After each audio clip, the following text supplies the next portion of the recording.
What if your life was falling apart, your savings gone, your home on the line, and your only chance at survival depended on impressing a boss no one could please? A paralyzed millionaire, a job no one survived. Until one desperate young man walked through the door. But before we dive in, tell us in the comments, where in the world are you watching?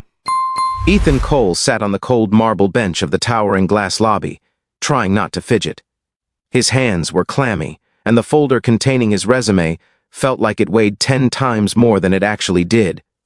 The echoes of the doorman's footsteps and the subtle hum of the city outside reminded him that he was a stranger in this world of glass towers and luxury cars. He had applied to countless jobs, each rejection chipping away at the remnants of his self-confidence. But this was different. This one job, assistant to Vivian Hart, the paralyzed tech mogul, could change everything. It wasn't just a job, it was a lifeline. Vivian Hart was infamous, the kind of boss who didn't just challenge her assistants, she broke them. More than 100 people had tried to serve her, only to quit or be fired in less than a week. Rumor had it that she demanded absolute perfection, and that perfection was never attainable. But desperation had a strange way of sharpening focus. Ethan had nothing left to lose and everything to gain. The elevator doors opened, and a woman with sharp silver hair motioned him inside. "Mr. Cole, follow me, and remember, don't waste my time," she said, her tone carrying years of authority and exhaustion. Ethan nodded, gripping his folder so tightly his knuckles turned white. He had prepared himself for this meeting in every way imaginable, rehearsing answers, imagining the questions, but now, standing just a few steps away from Vivian Hart herself, all the rehearsed words evaporated. The office was a blend of modern efficiency and careful accessibility. Wide doorways, adaptive desks, and the latest assistive technology surrounded a space that could have been a museum of success. At the head of the room sat Vivian. She was in her mid-30s, sharp and unyielding in appearance, yet there was a vulnerability in her posture that only someone who had fought unimaginable challenges could carry. Her eyes, a piercing shade of gray, examined Ethan like a radar scanning for weaknesses, doubts, and secrets.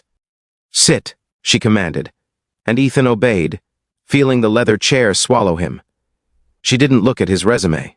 She looked at him, at the story etched into the lines of his face: exhaustion, struggle, desperation. "Why do you think you can do this job when more than 100 others failed?" Her voice was calm but unrelenting. Ethan swallowed. He could tell her the safe answers, organizational skills, multitasking experience, punctuality. He could lie and make it sound polished. But something in her gaze demanded honesty, raw honesty. "I won't promise I'm better than anyone else," he said finally. "I don't know why they left or failed, but I can promise I'll show up every day and give everything I have. My daughter and I, we don't have much left. If this doesn't work, we lose everything. I can't afford not to succeed." The room was silent, the kind of silence that felt like the weight of 1,000 unsaid words. Then, unexpectedly, she laughed. Not cruelly, not mockingly, but a laugh that carried recognition, a hint that she had seen this raw truth before, and something about it resonated with her. "Everyone who walks in here tries to impress me," Vivian said, leaning slightly forward, her hands resting on the adaptive desk controls. "They speak of skills, schedules, flexibility. They all fail within days. But you admitted your desperation. That honesty is rare." She offered him a 2-week trial. Strict hours, rigorous tasks, and no room for excuses. Success would lead to a permanent position. Ethan didn't hesitate. He would do anything, to secure this lifeline. The first day was a whirlwind. Coordinating meetings, handling adaptive technology he had never touched, running errands with precision, and navigating Vivian's moods, all sharpened by pain and frustration, tested every ounce of Ethan's patience and determination. Every command, every correction, every seemingly impossible task demanded more than he thought he had to give. By mid-morning, Ethan noticed cracks in Vivian's armor. The slight tremor in her hand as she reached for her coffee, the tension in her shoulders, the fleeting shadow of loneliness behind her eyes. He realized this wasn't just a test of skill, it was a test of endurance, empathy, and understanding. He had to learn not only the tasks, but the person behind them. A small triumph came when he managed to organize a complex investor presentation without error anticipating her preferences before she even voiced them. A single nod from her, a wordless acknowledgement, felt like a victory more significant than any paycheck. By evening, Ethan returned home to his small, dimly lit apartment, exhausted but exhilarated. He watched his daughter Lila, drawing on scraps of paper, unaware that her father was fighting battles that extended beyond boardrooms and schedules. For the first time in months, he allowed himself a spark of hope. Maybe, just maybe, he could survive the impossible. And as he drifted off to sleep that night, he thought of Vivian Hart, not as a daunting boss, but as a human being with battles as real as his own. Somewhere beneath her formidable reputation, there was pain, fear, and loneliness. And for the first time, Ethan felt a strange connection, a silent understanding that would carry him through the trials ahead. The journey had begun, and nothing would ever be the same. The next morning, Ethan arrived at Vivian Hart's penthouse office 20 minutes early, determined not to waste a second. The city outside glimmered through the floor-to-ceiling windows, a reminder of the world moving faster than he ever had the chance to keep up with.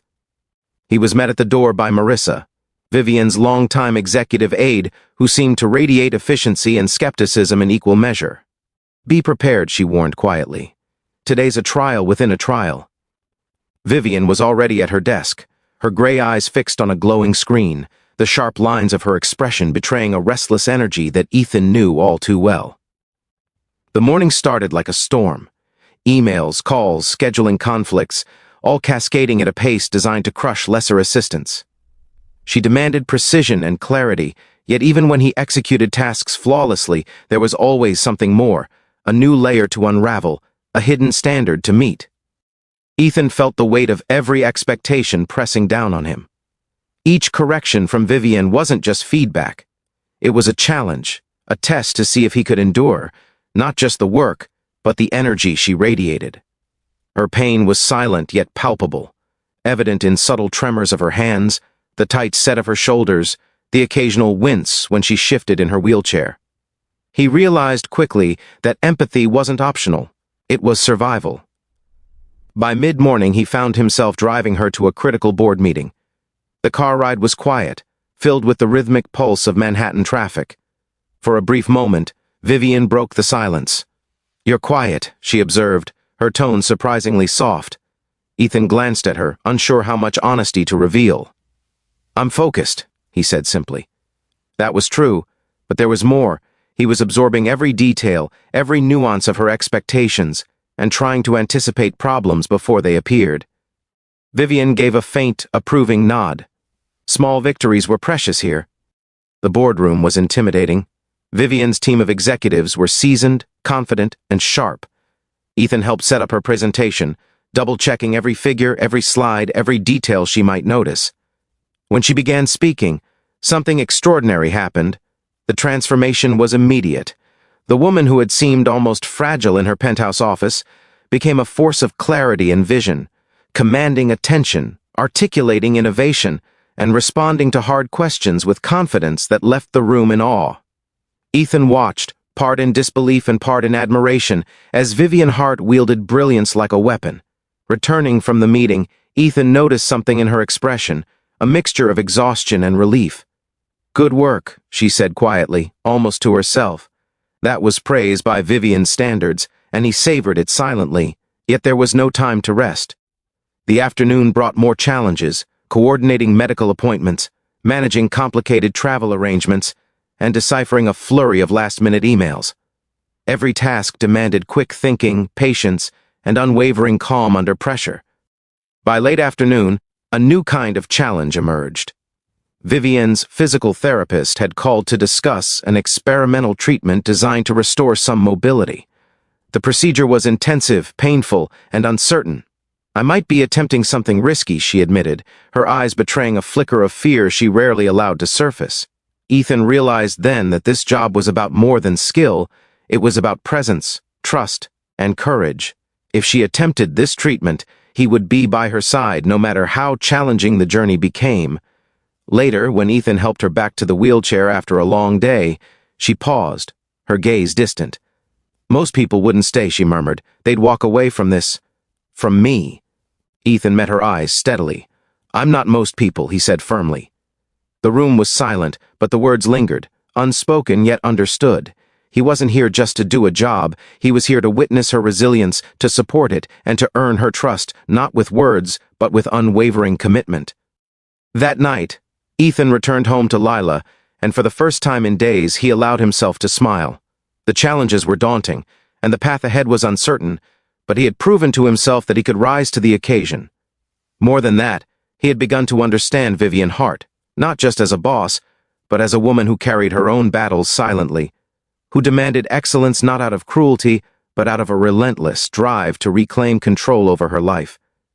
As he watched his daughter sleep, Ethan felt a spark of hope he hadn't dared to feel in months. The 2-week trial was only beginning, but already he sensed a fragile connection forming. It wasn't romance, not yet. It was trust, understanding, and a mutual recognition of endurance. Somewhere deep inside, Ethan knew that surviving Vivian Hart's world would demand more than skill. It would demand heart. And he was ready to give everything he had. The following week, the intensity of Vivian Hart's world only escalated. Ethan had learned to anticipate her needs, but the sheer unpredictability of her schedule kept him on edge. Meetings were rescheduled with moments' notice, investors demanded last-minute presentations, and her physical therapy sessions sometimes ended in frustration, pain, or both. Each day tested not just his organizational abilities, but his resilience, patience, and emotional stamina. On Monday morning, Ethan arrived to find Marissa waiting, her expression sharper than usual. "Brace yourself," she said quietly. "Today is going to be different." Vivian was in her office, reviewing projections for a high-stakes merger. Her wheelchair was positioned meticulously, her adaptive keyboard at the perfect angle, but the tension in her jaw and the slight quiver of her hands spoke volumes about her stress. "Ethan," she said without looking up, "I need a complete audit of last quarter's finances by noon. The board wants every discrepancy accounted for." There was no time for hesitation. Ethan dove into spreadsheets, cross-referencing figures, reconciling reports, and anticipating questions she hadn't even asked yet. By mid-morning, Vivian summoned him for an emergency conference call with an international client. The call demanded precise language, flawless communication, and the ability to read subtle cues from multiple parties simultaneously. Ethan observed how she maneuvered every challenge, directing the conversation, addressing concerns, and pivoting to solutions before problems could solidify. It was both awe-inspiring and exhausting to witness. When the call ended successfully, Vivian allowed herself a brief sigh, the first real sign of relief he'd seen all day. The afternoon brought the most unexpected test yet. Her physical therapist called with news that a new mobility device had arrived, one designed to offer her a chance at limited walking with support. The device was experimental, awkward, and intimidating. Vivian's eyes were wary as she looked at it. "If this doesn't work," she said quietly, almost to herself, "I don't know if I can handle the disappointment." Ethan crouched beside her wheelchair, holding her hand gently. "I'll be here every step," he promised. "We'll face it together." The therapy session was grueling.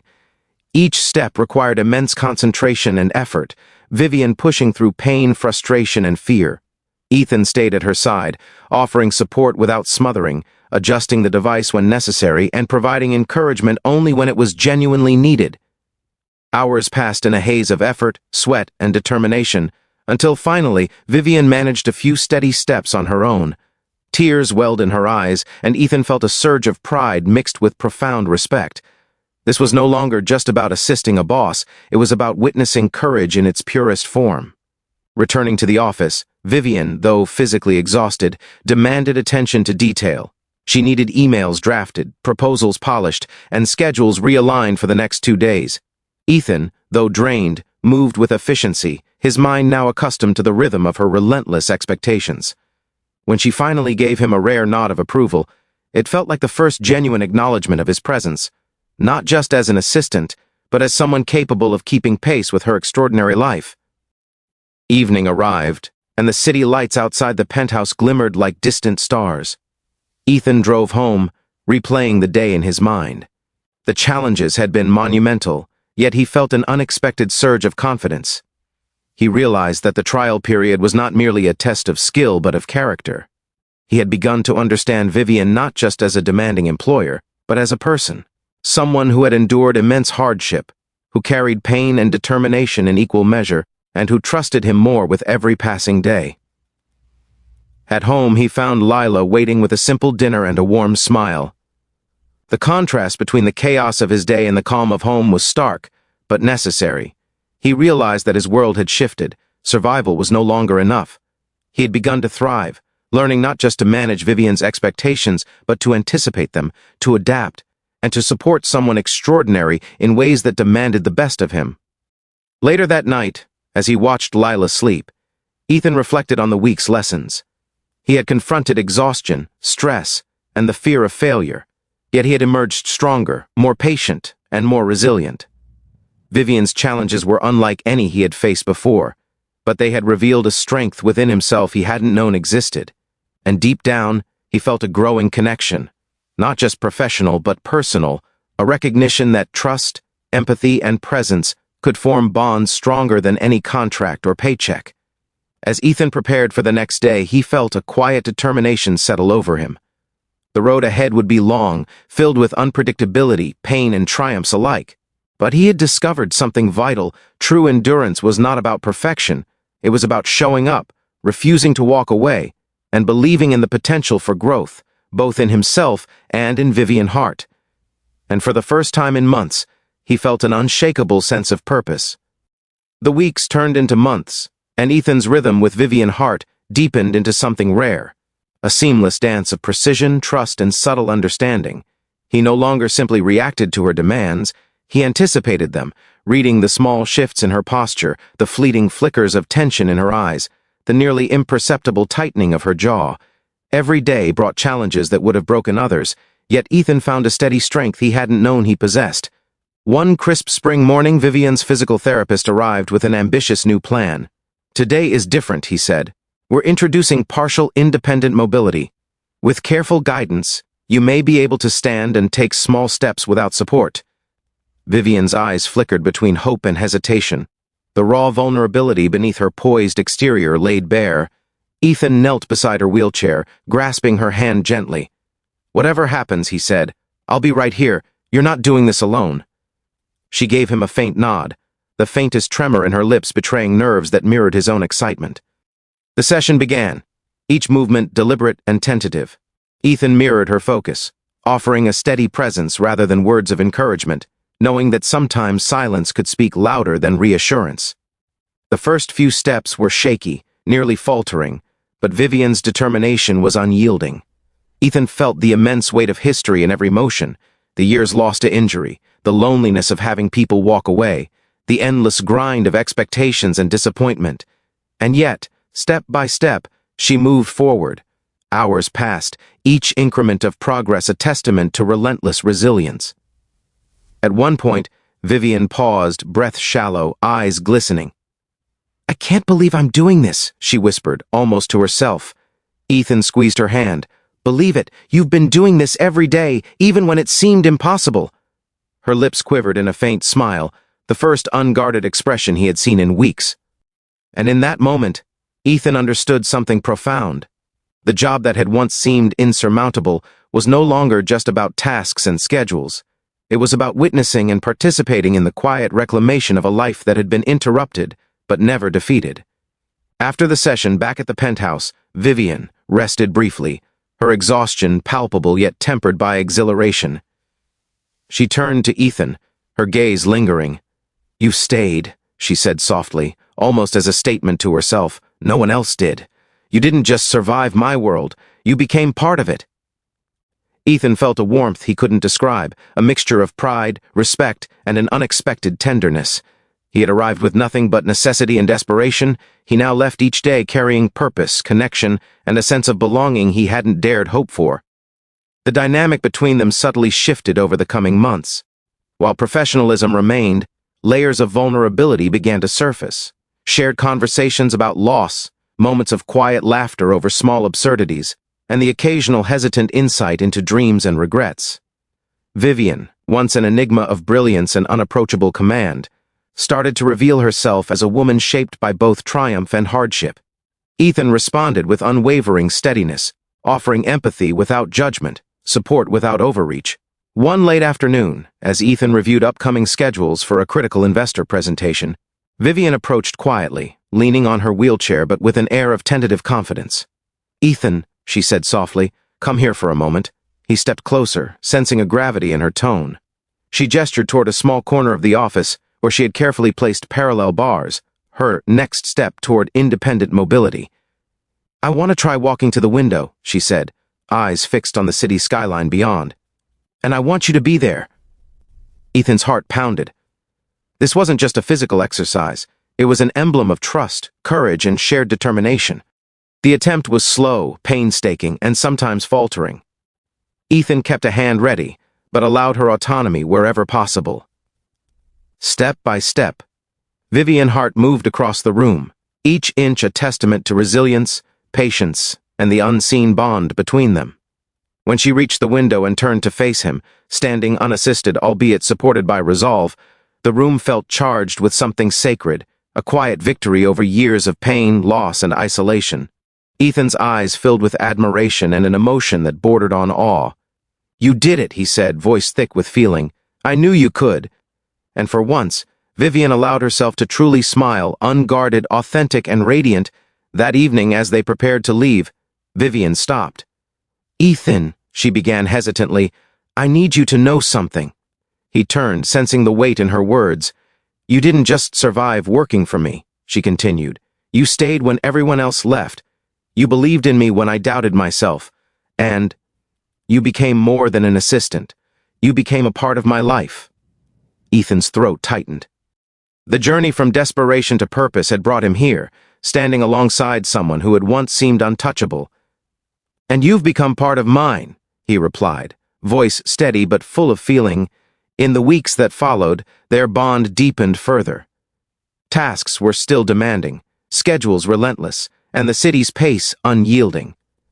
Yet there was a new rhythm now, one of trust, mutual respect, and shared resilience. Vivian's physical milestones continued, longer standing intervals, first assisted steps with balance, and a cautious yet thrilling sense of independence returning. Ethan remained her constant presence, not out of obligation, but out of dedication to someone who had allowed him to reclaim his own strength and hope. Finally, one serene morning, as sunlight spilled across the office, Vivian took her first unassisted steps across the polished floor, reaching Ethan's side with unbridled triumph. The room was filled with quiet celebration, not loud applause, but the profound recognition of human courage and unwavering support. "I did it," she whispered, tears of joy streaming down her face. Ethan held her hands, feeling the warmth, the trust, and the victory of everything they had endured together. "Yes, you did," he said softly. "And you will keep doing it. Step by step, we'll do it together." In that moment it became clear, no challenge was insurmountable when met with resilience, honesty, and unwavering presence. Ethan had arrived at Vivian Hart's door with nothing but necessity and desperation. He now stood beside her as a witness to her triumph, a companion in endurance, and a testament to the transformative power of trust, empathy, and courage. The impossible had become achievable, not because life had softened, but because two souls had refused to give up on each other, discovering that even amidst the harshest trials, connection could heal, empower, and illuminate the path forward.